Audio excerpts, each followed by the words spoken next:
சென்னை தாம்பரம் அருகே டயர் வெடித்ததால் கட்டுப்பாட்டை இழந்த கார் சாலையோர தடுப்பின் மீது மோதியதில் 2 பேர் சம்பவ இடத்திலேயே உயிரிழந்தனர்.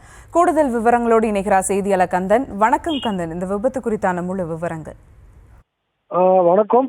சென்னை மதுரவாயில் பகுதியைச் சேர்ந்தவர் முனியாண்டி இன்று இந்த ஆயுத பூஜையை முன்னிட்டு அவர் வைத்திருக்கும் அந்த மாருதி ஈகோ என்னும் காரை அந்த பூஜையை நடத்திவிட்டு மதுரையில் நடைபெறும் அந்த கோவில் நிகழ்ச்சிக்காக இன்று குடும்பத்துடன் அதாவது மதுரவாயில் சர்வீஸ் சாலை வழியாக தாம்பரம் நோக்கி மதுரைக்கு சென்றுள்ளார்.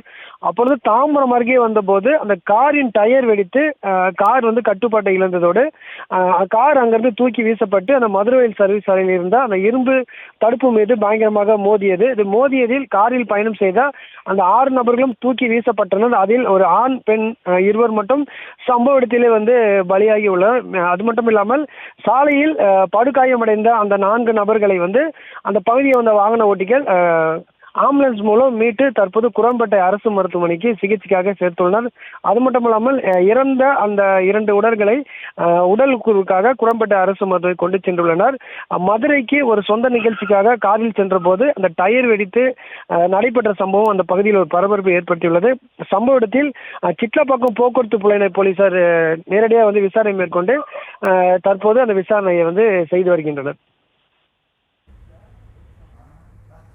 விவரங்களுக்கு நன்றி கந்தன்.